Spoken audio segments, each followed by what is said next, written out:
فخلف من بعدهم خلف أضاعوا الصلاة واتبعوا الشهوات فسوف يلقون غيا. دا موضوع شروع چې ایمان څنګه معلومیږي چې دا کمزوري دی یا قوي دی یا زیات دی یا کم دی. مخکې نه موږ څه علامات بیان کړل او دا خبره مخکې کړې وه. درې خبرې پکار دي چې انسانو ته سوچ وکړي. یو دې ته سوچ وکړي چې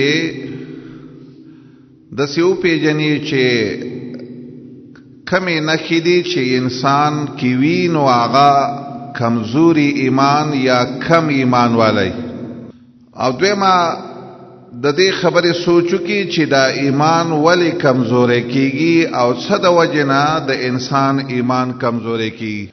او دریمه خبره ما ویل د دې خبرې سوچو کې چې د ایمان د قوي کېدلو سبب او ذریعه سره د ایمان با سرنګي زیات شي او سرنګي به ترقی وکي او سرنګي به قوت او کمال درجه ته ورسي. موږ د اولی خبرې بیان کاو چې د ایمان د ضعف نخې یا د کمزورۍ څه نخې. نن د الله په فضل یو بل نخه چې د قرآن او د حدیث نه معلومیږي. هغې لنډ تعبیر دا دی کله چې یو څوک د الله بندگی په صحیح طریقه باندې نه کوي ته پوه شه چې د دې انسان ایمان ډیر کم شوی دی یا ډیر کمزوری شوی. داغه نه د عربی تعبیر داسې کېدی شي چې کله عدم و اتقان العباده تا د الله بندگی په کامله طریقه باندې په مضبوطه طریقه باندې په صحیح طریقه باندې تا نه کوله او نه دې شو کولی. ته په دې خبره پوه شه چې ستا په دې ایمان کې ډیره کمزوري راغلی ځکه ته د الله بندگی په صحیح طریقه نشې کولی.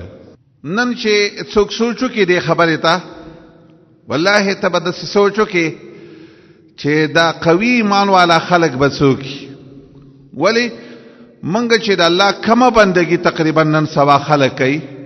هر بندگی که مونځ شو که روژه شوله که زکات شو که حج شو که تلاوت د قرآن شو که دعا شوله هغه څنګه چې الله او رسول ویلي دي هغه طریقه باندې د الله بندگی په دنیا کې ډیره کمه پاتې شوې ده. انس رضی الله تعالی عنہ یو ځلې مونځ وشو او د مانځه نه وروسته وی چاړلې. چا ورته ویلي ولې چاړې؟ د چړا سبب سره بنیاد سره ویل زه هغه خبرې کم دین چې د محمد رسول الله و د هغې نه زه هېڅ شیم نه وینم کم چې ما د رسول الله په زمانه کې کم دین لیدلی و. صرف دا یو مونځ دی وقد ضیعت مونځ خو کوو خو هغه مونځ هم داسې دی چې هغه برباد شوی مونځ دی هغه قبلیږي نه. هغه داسې مونځ درجې ته موږ رسېدلي وو چې هغه الله نه قبلوي داسې مونځ موږ کوو. چا ورته داسې یو خبره په دقه ساعت یې وکړه ته وایې چې دین د نبي صلی الله علیه وسلم چې څه و هغه څه نه دي پاتې دا مونځ نه دی. ویل مونځ خو هم د ماسپښین مازدیګر ته رسولی دی څه دا مونځ و. ایا ستا د نبي طریقه د مانځه دا وه؟ ایا ستا نبی به په دې طریقه باندې مونځ کا؟ کله چې د انس خبره په هغه زمانه کې داسې کوله والله ابن حجر وایي چې زمونږ د زمانې د خلکو به څه حالي. او موږ داسې وایو چې انس په هغه وخت کې په دې جاړي چې هغه دین چې کم دین د رسول الله و د هغې نه څه نه دي پاتې. او دا خبره ډېره ظاهره. یو مؤمن نه چې تپوس وکړي د یو مسلمان نه هغه ایمان نه پیژني هغه د ایمان د کلمې شرطونه نه پیژني هغه د ایمان د ماتېدلو خبرې نه پیژني هغه د ایمان د زیاتېدلو خبرې نه نورې خبرې به پسې وروسته کوو. د مانځه مسله چې بیا راوالی د روژې مسله راوالی نو هغه کم دین باندې حالدار چې دین یوه خبره نه ده. الله پر قرآن کې یو خبره کوي سوی یا ایها الذین آمنوا ادخلوا فی السلم کافه کته رشته مسلمانی ته به د الله بندگی ټوله کې او په ټول دین او اسلام کې به داخليږي ستا عقیده به سمي ستا عبادت به سمي ستا معامله به سمي ستا سیاست به سمي ستا معاشرت به صحیح ستا اخلاق به صحیح ستا دا یو خبره کې چې نقصان راغی ته پوه شه چې ته سم پورا ایمان والا نه ستا په دې ایمان کې خلل راغلی ځکه ته اتقان العبادت نشې کوې زه به د نمونې لپاره انشاءالله صرف 3 مثالونه صرف ښیم چې په 3 مسالو کې چې آیا موږ سم عبادت د الله کو که نه کوو آیا دا خبره سمه ده چې اتقان العبادت یا په صحیح طریقه موږ د الله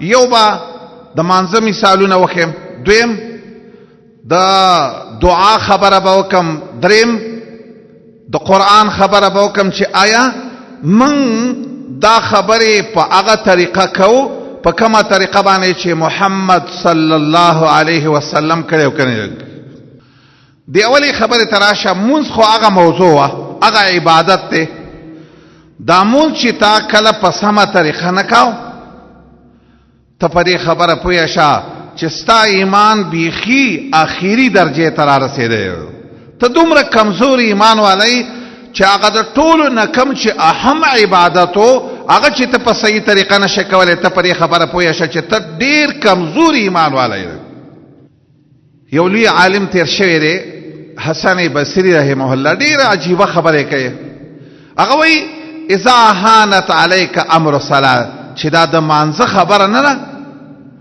چې دا تا باندې سپکه شو د دې تا خیال ونه ساتو والله د دین بل به کومه خبره چې ته به د هغې خیال وساتې چې مونځ هغه عبادت ته دی مونځ داسې یو موضوع ده داسې یو عمل دی چې د دې په نه کولو باندې محمد صلی الله علیه وسلم انسان ته کافر وایي چې د الله نبی فرمایي ان العهد الذي بيننا وبينهم الصلاه زمنګ او د کافرو په منځ کې خبره د دې ده چې دا مونځ دی فمن ترکها فقد کفر چې مونږ شاونه کو دا سړی کافر شو او شقیق وایي ما اصحاب د رسول الله لاندې ستلیو دسي هغه مې دسي چې ټولو صحابه به مونځ پرې خودون کې تا یا مونځ نه کون کې ته به ټولو کافر وای نو چې دې خبره ته سوچ وکړه چې دا مونځ ته په هغه طریقه نه کې په کومه طریقه چې محمد صلی الله علیه وسلم کړی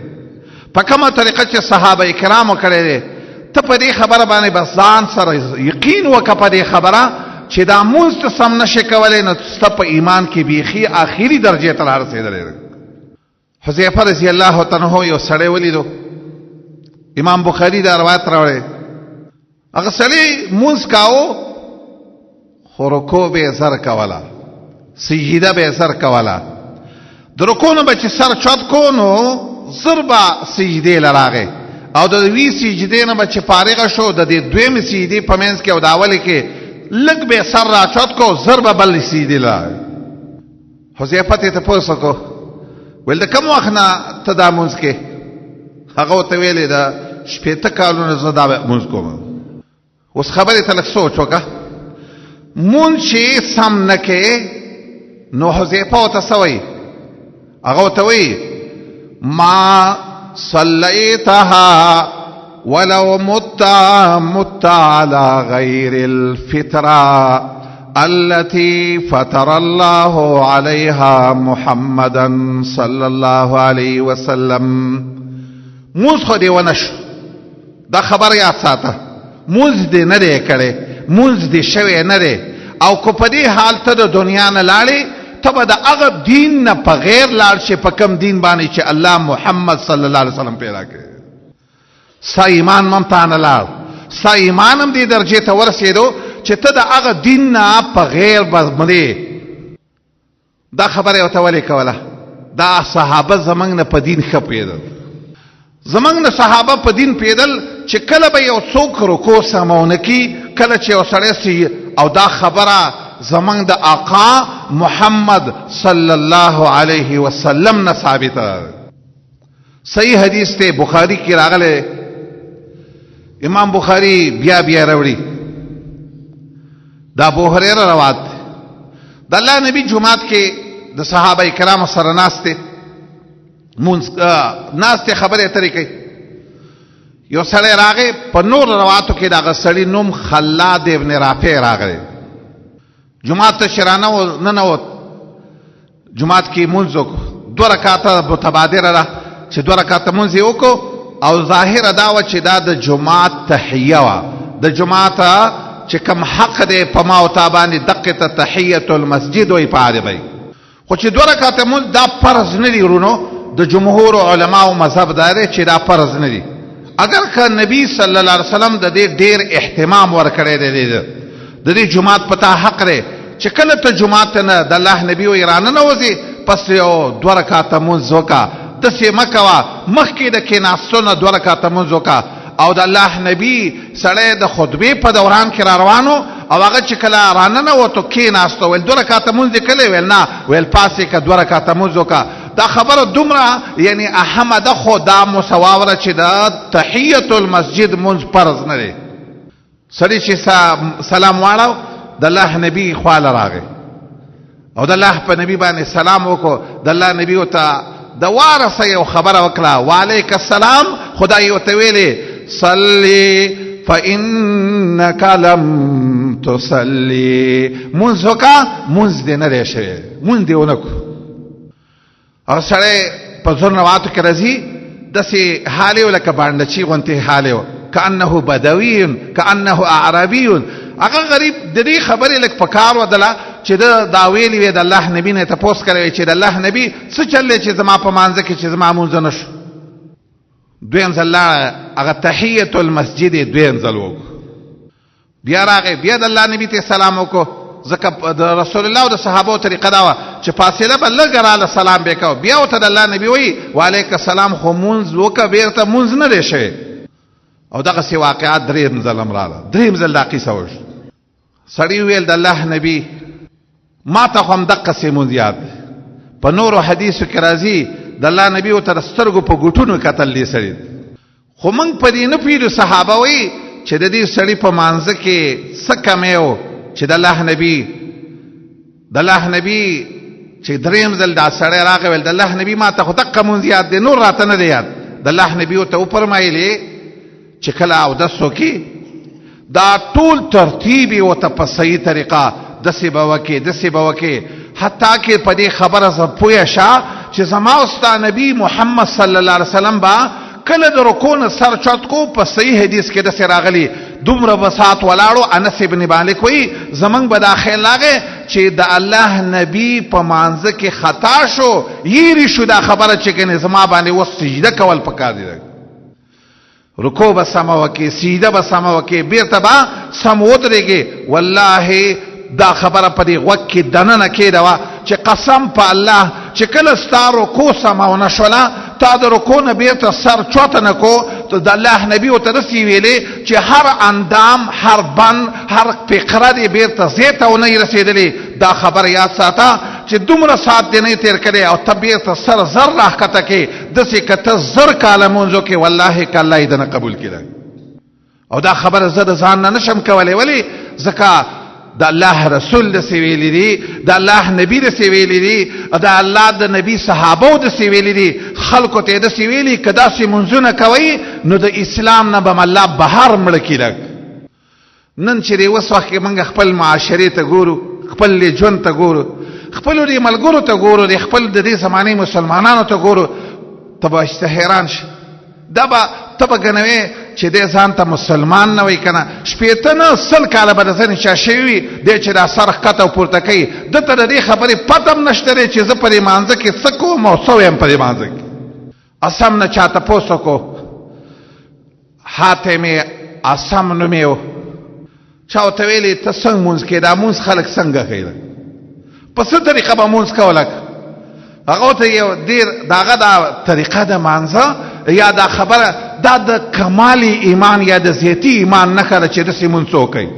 ویل زه مانځه کې چې ودرېږم نو اول خو اودس وکم، اودس چې وکمه زی د مانځه ته د مخکې نه لاړ شمه، داسې نه کومه چې منډې وامه، داسې نه کومه چې جلتي کومه، چې هغه ځای کې په مانځه نه ودرېږم تر څو پورې چې زما د اندامونه سم ځای ته نه رسېدلي، زما جوارح دمه شوي نه سامې دمه شوي نه.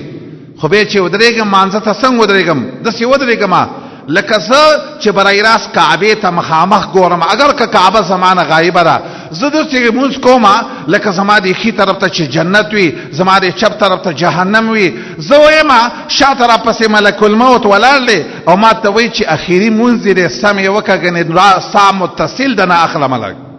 زه دا ګمان نه کومه چې زه ګنې ما ته به ملک الموت وروسته وایي چې لږ ساعت ته صبر کوم، ما ته وایي دا د اخري مونځ دی. داسې مونځ چې څوک کوي دې ته هغه ته پوهه شه په دې خبره چې دې درجې د ایمان مانځه ته رسېدلی ستا ایمان زیات دی. او که دا د ټک ټک والا مونځ وي ته په دې پوهه شه چې تا په مانځه کې چې کمی دی نو ستا په ایمان کې کمی دی.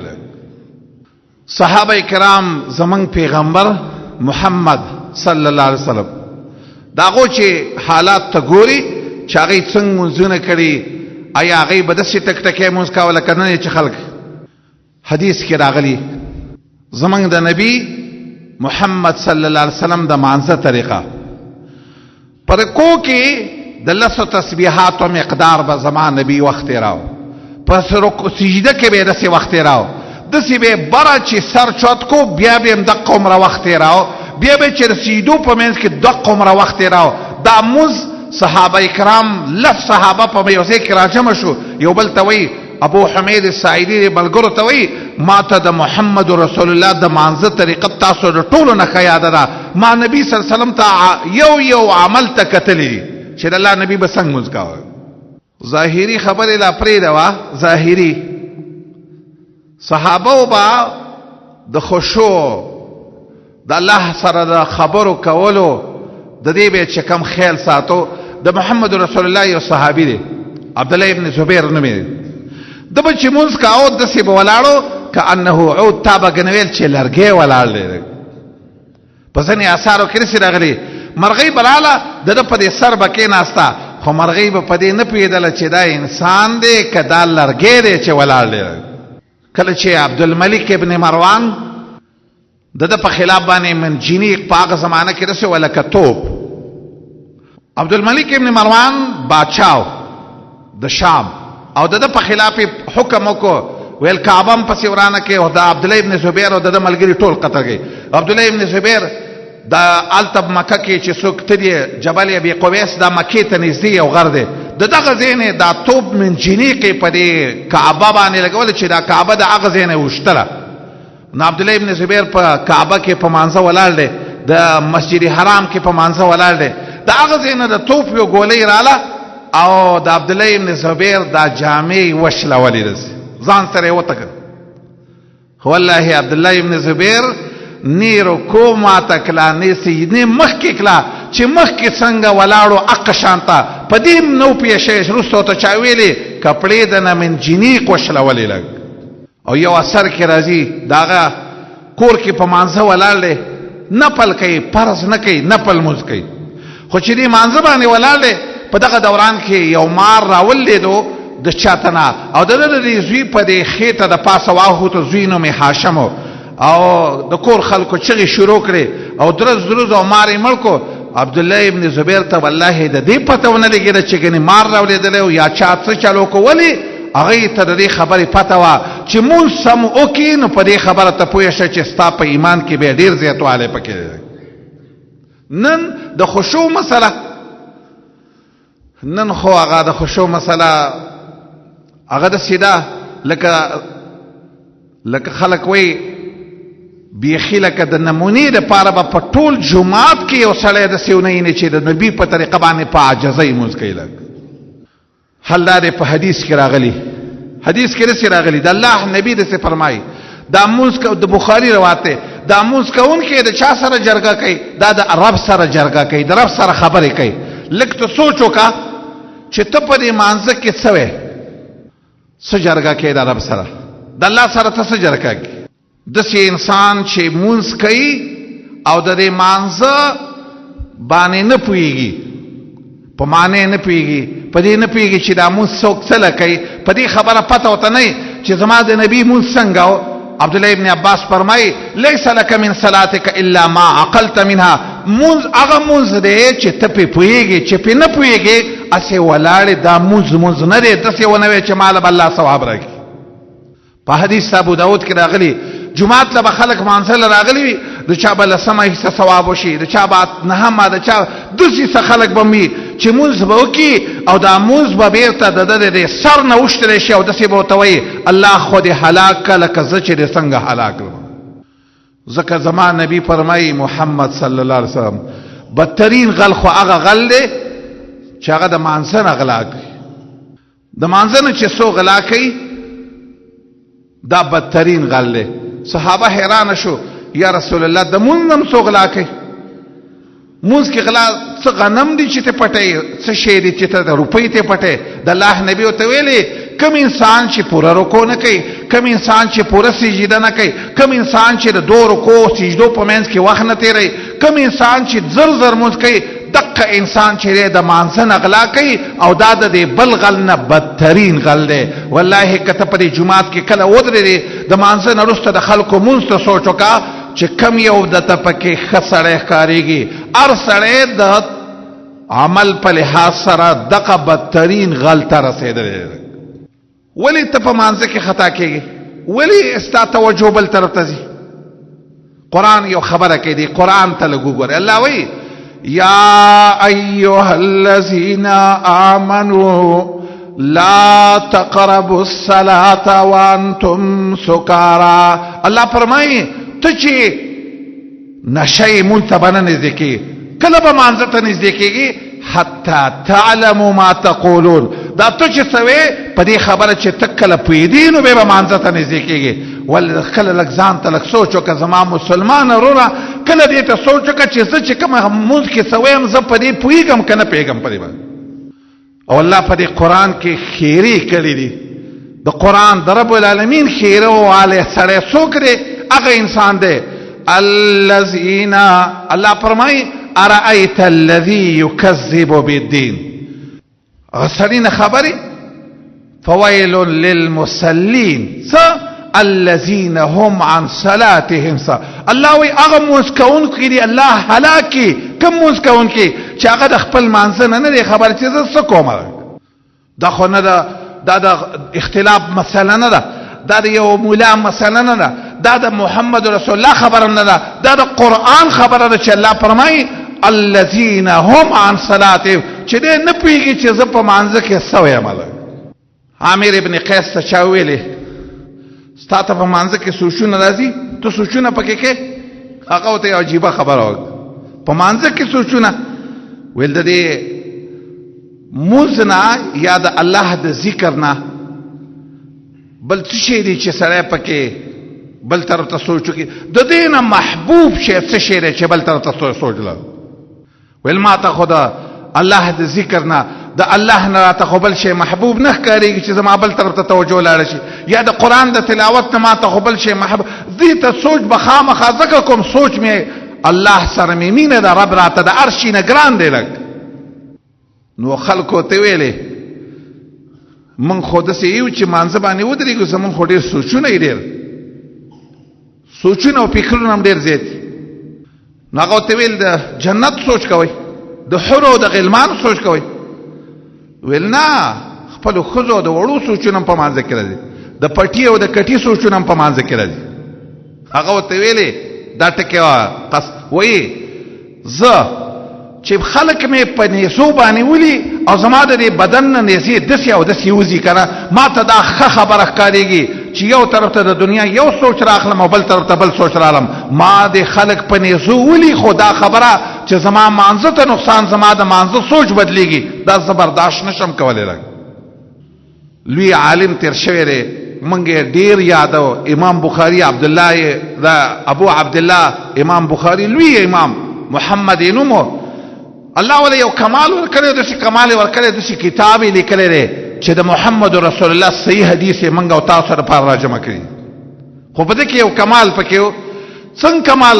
دبل چې مونږ کاو یو ځل مچۍ زنبور ولس دی وچیچو خو د پدې پوهه نشو چې زه مچۍ چې چلی مکزه سلام یې چې واړو ملګري ته ویلې ملا مې وګوره چې په ملا مې څه شی دی لږ هغه د الله سره تعلق په دې خبره پیدو زه خو د الله سره جرګه کوم یو بل عالم دی علي ابن الحسن یا ابن الحسين ابن علي ابن ابي طالب چې کله په مانځه ودرېدو رنگ به زیړ شو چا ورته ویلي خلک چې مانځه ولاړې ودرېږي خوشحاله تا هغه به ویلې تاسو ته پته شته زه نن د چا مخې ته ودرېږم زه به لږ ساعت وروسته د کم ذات مخې ته ودرېږم یوم یقوم ما ته اقه ورځ رایاد شي چې یوم یقوم الناس لرب العالمین زه نن اوس لږ ساعت مخکې وروسته د الله مخې ته ودرېږم دا خبره باندې لږ ځان پوهه کا نن چې ته او زیما یو سړی فوټبال کوي لاعب الکره دا په دې فوټبال کې صرف د شهرت دپاره یا صرف د یو معمولی انعام د حاصلولو دپاره والله دې دومره تیز او دومره محنت کوي سوچ یې دغه طرف ته خپې ماغه طرف ته هر یو سوچ دا کوي خو چې په څه طریقه باندې به زه دا ځان په دې کې کامیاب کوم ای مؤمنه مسلمان وروره تا کله داسې سوچ کړی هغه د یوازې دا خبره مه کوه دې خبره باندې یوازې سوچو ته چې د دنیا دکان دې جوړ کو د شپې هم دا سوچ کې چې دکان به څنګه ترقي وي چې کله یو فکري ولګې دا سوچ کې هر یو سوچ باندې د شپې په خوب کې دې دا سوچ نه چې یاره دا کار به زما څنګه ترقي وکړي خو کله چې د الله مخې ته ودرېږي هغه وخت کې د دې ته دې سوچ رانغی او الله په دې قرآن کې وایي داسې منځونه والا دا کامیاب نه دي چې منځ کوي بلکې څه وایي قد افلح المؤمنون الذين هم في صلاتهم خاشعون الله وی هغه مؤمن کامیاب دی چې د په مانځه کې خشوع او توجه پکې وي خبره مې کوله دی خبره ته سوچ وکړئ اولنۍ خبره ما ویل چې کله عدم و اتقان العباده ما او تا چې په سمه طریقه باندې د الله بندگی لکه مونږ سم نشو کولی ته په دې خبره پوه شه چې زما استاد ایمان اخیری درجه ته رارسېدی د صحابو دې باب کې واقعات ډېر زیاتی صرف ما ویلې چې لږه د نن نه بعد زما ورور مسلمان دې ته سوچ کوي چې آیا زما دا مونږ چې غلط دی آیا دا مونږ چې زه سم نه کومه نو دا څه وجه ده د دې لویه وجه ده سره چې پتا کې د ایمان غټه کمزوري راغله ده دې آیات چې ما لوستلی دی آیات کې څه وایي قرآن الله داسې وایي الله وایي فخلف من بعدهم خلف اضاعوا الصلاة الله فرمایي ورسته غلط خلق راغې نائبان رال او غلط رال الله فرمایي مونځ برباد کو د مونځ برباد چې مونځ برباد کو نو الله پسې رسه سوي واتبعوا الشهوات مونځ برباد کو او خواهشات تبا هغه پسې ورپسې شو هر ګناه کوا ولی کوا زکه مونږ سم نه کړي ما یو ځای کې بیان کاو ملګرو نه مې تپوس وکړی بلکې داسې وایو موږ ټول چې څومره ناست یو والله زموږ عقیده دا ده چې الله چرته دروغ نه وایي چې مؤمن ځان ته وایي کافر خبره نه کو د مؤمن خبره نه الله دروغ وایي نه پیغمبر دروغ وایي او الله په دې قرآن کې وایي زما په شان رښتیا خبرې به څوک وکړي ومن اصدق من الله قیلا خو په دې قرآن کې الله یو خبره کړې ده پاک یې داسې ویلې څه وایي اتلو ما اوحي اليك من كتاب رب اتلو ما اوحي اليك من الكتاب واقيم الصلاه الله فرمای قران لولا او د مانځه پابندي کاو به وای سوي ان الصلاه تنهى عن الفحشاء والمنكر یقینا مزنڅوک به حیاي تفریدي نموسو ګنا تفریدي دا د ګنا نه منکای دا د به حیاي نه منکای وس خلق ولی نه منکای یا ناس خلق دې دا سوچو کی چې من ولی نه منکایګو زمون خو چې په هر به حیاي باندې وس لاس بریږي خلق یې کوي ولی کوي مونږ دې نه راشه مونږ سم نه کوي نور الله دروغ نه وای. دې خبره ته لږ سوچ وکړه. تا چې هره ګناه کوله، ته چې هرې بې حیایي کې مبتلا کېدلې، د دې نه لږ مخکې دا سوچ وکړه ولې مبتلا کېږي؟ هغه کم چې د منع کولو لار وه هغه په تا کې صحیح نه ده موجوده. ستا مونځ الله نه دی قبول کړی. که مونځ یې الله قبول کړی وی، مونځ یې صحیح کړی وی، بیا به تا چرتم ګناه ته لاس نه وراچلی. دا یوه خبره. عدم و اتقان العباده، بندگی د الله سمانه کو نو بس. لږ دې دویمې مسلې راشه. قرآن وی داسې وایي چې الله وی زما نه دعا وغواړئ زه ستاسو دعا قبلو. اوس موږ سوچ کو، موږ دعا غواړو خو زموږ دعا ولې نه قبلېږي؟ لږ ځینې خلک به دا شکایت ډېر زیات کوي، دعا غواړم الله یې نه قبلوي، د دعا دا خبره به ډېره زیات کوي. دا ولې څه مسله ده؟ هغې خبره واوره. زما او ستا نبي وایي محمد صلی الله علیه وسلم د هغه انسان دعا الله نه قبلوي چې کوم انسان ساهن لاهن چې تا توجه دې نه ده برابر، ستا په دې دعا کې ته لوبې کوونکی، ته غافلی، ته نه پوهېږې چې زه څه ویم په دې دعا کې، دا دعا الله نه قبلوي. بس ډېر مسلمانان به په مانځه کې دا دعا هر وخت کې وایي چې ربنا آتنا فی الدنیا حسنه وفی الاخرة حسنه. دا دعا موږ هر وخت کې کوو. خو څنګه یې کوو؟ ساهن لاهن غافل په دې پوهېږم نه چې ما په مانځه کې کومه دعا وویله د دې څه معنا. دا خبره واورئ. دا دعاګانې چې دي، دا دعاګانې ځنې د ذکرونو په حیثیت دي، ځنې د سوال په حیثیت دي. منګه سار کې ډېر شی اذکار راغلي، مازدیګر کې ډېر شی اذکار راغلي، په فرض مانځه پسې ډېر شی اذکار راغلي، په نورو وختونو کې ذکرونه راغلي، د کور نه د وتو په وخت کې ذکر راغلی، دعا راغلی. خبرې ته یو څه او څه واوره. دا خبره ورسره په دې ذهن کې کېده وه دا چې ته په غفلت باندې کې، ته سمه طریقه باندې نه کې، ته په معنا باندې نه پوهېږې، دا چرته سوچ نه کې چې دا به الله قبوله کړي. دا الله نه قبلوي او نه قبلوي. او دا مو سره واوره چې دا دعا ته په صحیح توجه، په صحیح فکر باندې نه کې، دا غټ دلیل دی په دې خبره چې ته کمزوري ایمان والا یې. رسول الله به دعا وکړه، اقصاته به دعا قبول شو. ابو بکر به دعا وکړه، په اقصاته به دعا قبول شو. د دې امت نیکان خلک چې څومره واقعات ته ګوري، هغه به چې دعا وکړه اقصاته به د رب نه دعا وکړه، په اقصاته به قبول شو. زما او ستاره چې نه قبلېږي، ولې نه قبلېږي؟ ما او تای ساهن لاه. ډېر مسلمانان په دیم نه پوهېږي چې د سار اذکار چې زه وایم د دې څه معنا ده. دا خبرې ته لږ توجه وکړه مسلمان وروره چې ته کومه ذکر کې، کومه دعا کې، د دې معنا پتا باندې زکول فرض دی. ولی د الله نبی داسې فرمایي چې ته غافلې، ته پې نه پوهېږې، داسې دعا الله نه قبلوي. ډېر خلک داسې دعا به کوي، کله به داسې ګوري، کله به داسې ګوري. هلکه دا خو د نبي طریقه نه وله. څوک به ګیرو کې ګوتې وایي، څوک به یو ځای الله ما وبخي زما پلا. هلکه دا دعاګانې، دا ته چې داسې دعاګانې، دا داسې دعاګانې زما او ستا نبي نه دی کړي صلی الله علیه وسلم. او یو دریم مثال خیمه.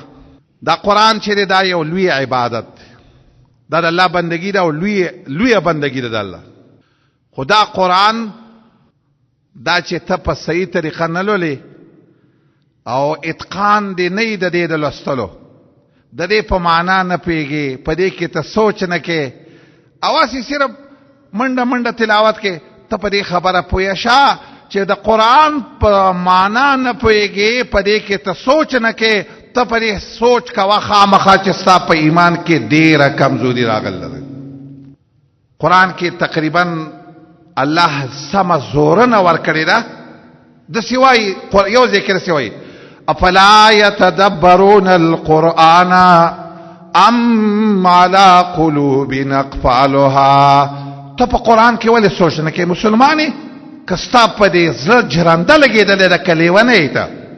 د عربۍ تعبیر داسې دی چې الله وایي ستا به په دې زړه جرنده معنی څه لیونی به یې ته، ځکه ته په قرآن کې یو سړي ته د قرآن الفاظ نه معلوم، نه هغه به معنا یې نه ورته معلومه، نو دی به پکې سوچ د کوم ځای نه وکړي.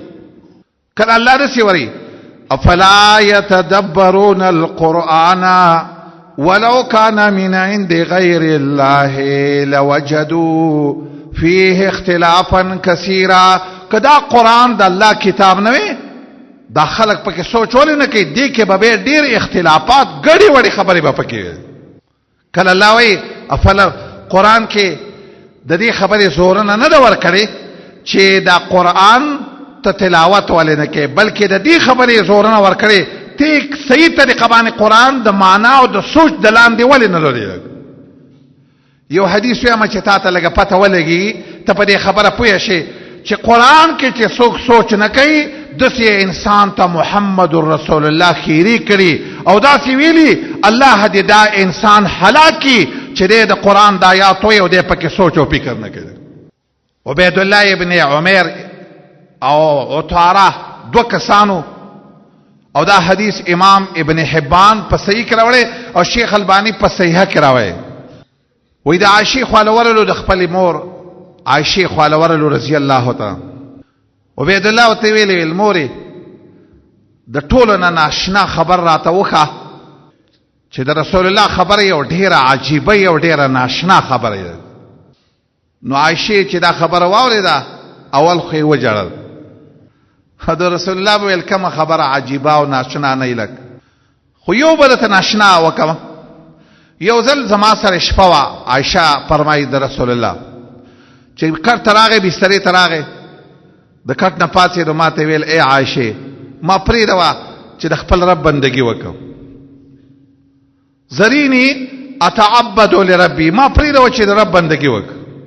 وې ما ته ویل یا رسول الله ستا قرب او نږدېواله هم زما خوښ دی خو بل طرف ته چې په کومه خبره خوشحالېږي هغه هم زه خوښ وم. صحیح ده پاتېږه د الله بندګي وکړه او داسې وکړو ودرېدو په مانځه او دا حدیث صحیح حدیث چې په مانځه ودرېدو په جړا شو د الله نبی وی جړل حتی کې ګیره لمده شوه په اوښکو باندې د دې اوښکو اثر حجر داغه غیږې ته ورسېدو د دې اوښکو اثر لاندې ځمکې ته ورسېدو. دغه د ماخستن نه ولاړ دی قرآن وی او د الله د نبی د سترګو نه اوښکې بهیږي او جاړي د الله نبی سار چې شو تر ساره پورې جاړي. ابا بلال ورته ویل بلال چې رسول الله ولیدو ویل الله رسول ته ولې جاړي تا ته خو الله هر څه ګناهونه هر څه معاف کړي مخکې وروسته. د الله نبی و فرمایلی افلا اكون عبدا شکورا. د جړا وجه به ذکر کا ویل وجه د جړا واوره جړا وجه دارا ما باندې بیګاش پس آیاتون راغلی او به یو کلمه ویلا ویل لمن قرأها. هغه انسان دی هلاک شي هغه انسان دی تباه شي چې هغه د لولي او په دې کې سوچ نه کوي. کوم آیاتونه دي؟ ان فی خلق السماوات والارض واختلاف الليل والنهار. دا آیاتونه ویلا دا آیاتونه دی ویلا او سوچ دې پکې ونکو د الله نبی هلاک شي. په دې آیاتونه کې الله د سوي چې ويتفکرون فی خلق السماوات والارض ربنا ما خلقت هذا باطلا سبحانك فقنا عذاب النار. دا آیاتونه کدی ویل او سوچ دې پکې ونکو د الله د دې د وجنا علماء د دغه آیات د حدیث تلاندې لیکلي. دا حدیث په دې دلالت کوي چې تا کله قرآن وا او سوچ دې پکې نه کا واسي ګرګر دې خطل ته په دې خبره پوه شې چې ستا ایمان ډیر کمزوري شوی دی.